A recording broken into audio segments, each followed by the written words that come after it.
మనసులో మాట శ్రోతలందరికీ నమస్కారం. శుక్రవారం వచ్చేసింది. దానితో పాటు నేను వచ్చేసాను ఒక కొత్త అప్లోడ్తో. ఇవాళ కరెంట్ టాపిక్స్ గురించి మాట్లాడదాం అనుకుంటున్నాను. మీరెవ్వరూ ఏది సజెస్ట్ చేయలేదు కాబట్టి. ప్రస్తుతం ఉన్న కరెంట్ టాపిక్ ఏ ఛానల్ చూసినా ఏం కనిపిస్తుంది అంటే, ఒకటి భారత పాకిస్తాన్ యుద్ధం, ఇంకా వైజాగ్లో సింహాచలంలో జరిగిన యాక్సిడెంట్ చందనోత్సవం సందర్భంగా, ఇంకా బెట్టింగ్ యాప్స్, అలాగే బ్యూటీ క్లినిక్స్ వగేరా వగేరా. మొదటిగా భారత పాకిస్తాన్ యుద్ధం గురించి చెప్పాలి అంటే, యావత్ ప్రపంచం ట్రేడ్ టారిఫ్స్ గురించి మర్చిపోయి మాట్లాడుకునే టాపిక్ ఇదే ప్రస్తుతం. పుల్వామాలో జరిగింది చాలా దారుణం. ఆలోచిస్తే వాళ్ళంతా మందిని చంపారు అంటే మతం తెలుసుకుని మరి గవర్నమెంట్ మీద ఎంత వ్యతిరేకత ఉందో కనపడుతుంది. ఇది పాకిస్తానే చేయించిందా, లేక మన దేశంలోనే శాంతి భద్రతలు చెడగొట్టి దానివల్ల గవర్నమెంట్ పేరు చెడగొట్టడానికి చేయించిన పని అర్థం కావట్లేదు. కానీ పాకిస్తాన్తోనే వార్ ఎందుకు, ఏదీ తేలకుండా అని కొంతమందికి అనిపించవచ్చు. మరి వెపన్స్ వాళ్ళేగా సప్లై చేసేది. అండ్ అనవసరంగా మీడియా ముందుకు వచ్చి ఏదో ఒకటి మాట్లాడతారు. అందుకే వార్ కరెక్ట్. టెర్రరిజం ఎప్పుడు మంచిది కాదు. అది ఎప్పుడు పూర్తిగా అంతమవుతుందో ఏంటో. మన గవర్నమెంట్ కరెక్ట్ యాక్షనే తీసుకుంటుంది అని నా భావన. మనమందరం మన జవాన్లు క్షేమంగా ఉండటానికి ప్రార్థిద్దాం. ఇంకా సింహాచలంలో జరిగిన ఘటనకి వస్తే, జరిగింది గవర్నమెంట్ వైఫల్యమే పూర్తిగా చెప్పాలంటే. అసలు ఆ గోడ ఎందుకు అంత నాణ్యత లేకుండా కట్టాలి? అలాంటి కాంట్రాక్టర్స్కి ఎందుకు వర్కులు ఇవ్వాలి? గవర్నమెంట్ ఏ బేసిస్ మీద కాంట్రాక్టర్స్కి వర్కులు ఇస్తుంది? ప్రాపర్గా కాంట్రాక్టర్ ఒక పాత రికార్డ్స్ అన్నీ చూసి వర్క్ ఇస్తారా, లేదా లంచాలు తీసుకుని ఇస్తున్నారా? ఈ గవర్నమెంట్ ఒకటే కాదు, అన్ని గవర్నమెంట్స్కి ఇది వర్తిస్తుంది. స్ట్రిక్ట్ యాక్షన్ తీసుకోవాలి ఇన్వాల్వ్ అయిన ప్రతి ఒక్కళ్ళ మీద, ఇంక్లూడింగ్ కాంట్రాక్టర్కి వర్క్ ఇచ్చిన వాళ్ళతో సహా.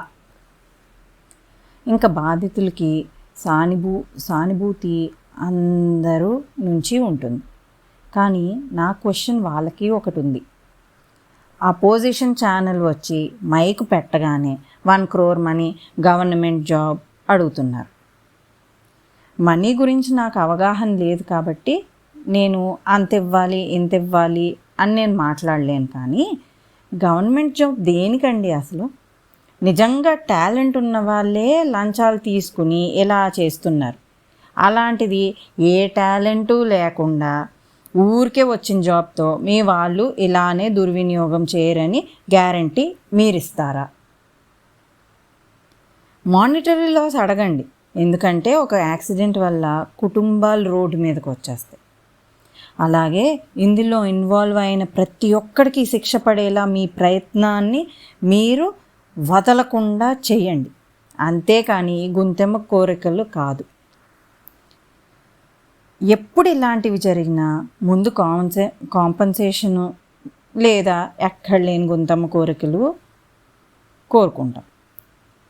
కానీ కారకులకి శిక్ష పడటం నేనైతే ఎప్పుడూ వినలేదు, చూడలేదు కూడా.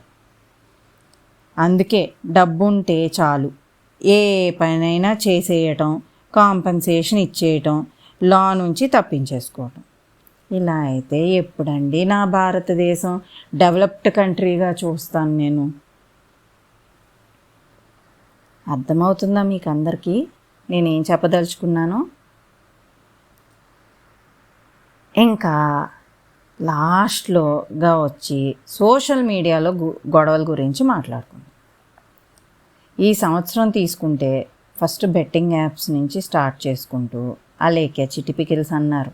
తర్వాత ఇప్పుడు ఈ న్యూట్రిషనిస్ట్స్ అండ్ కాస్మెటిక్ క్లినిక్స్, అలాగే పాడుతా తీగ మీద ఇలా రకరకాల సోషల్ మీడియా ఫైట్స్ చూస్తున్నాం. వీటి వల్ల ఏంటి ఉపయోగం అని ఫస్ట్లో నేను అనుకుంటూ ఉండేదాన్ని.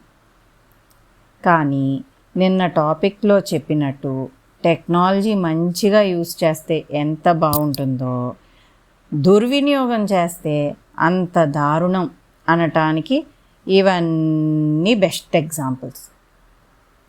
యూట్యూబ్ ద్వారా మీ టాలెంట్స్ని బయటపెట్టి లేదా నాలెడ్జ్ షేర్ చేసుకుని డబ్బు సంపాదించుకోమంటే సో కాల్డ్ సెలబ్రిటీ ఇన్ఫ్లుయెన్సర్స్ అంట వీళ్ళని అంటున్నారు. మరి చేసే పనులు ఏంటంటే బెట్టింగ్ యాప్ ప్రమోషన్స్, లేదా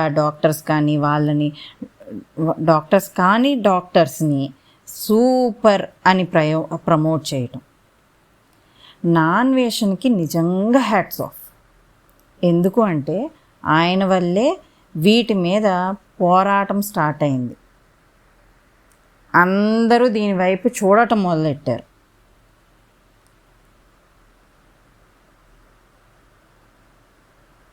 చాలామందికి ఆయన లాంగ్వేజ్తో ప్రాబ్లం. కానీ లాస్ట్ ఇయర్ ఇంకో ఆయన హర్ష సాయి మీద ఇలాగే చాలా పద్ధతిగా కేసు పెట్టిన, ఛానల్స్కి వెళ్ళి మాట్లాడినా సీరియస్గా ఎవ్వరూ తీసుకోలేదు. పైగా అవతలాన్ని చూసి నీకు జెలసియా, వాడికి ఇంతమందికి చేస్తున్నాడు అంతమందికి చేస్తున్నాడు అంటూ ఆయన్ని తిట్టిపోసిన వాళ్ళు లేకపోలేదు. సో ఇలాంటి వాళ్ళకి నాన్వేషనే కరెక్ట్. మనకి అలానే మ్యాటర్ అర్థమవుతుంది కాబట్టి అలానే మాట్లాడాడు.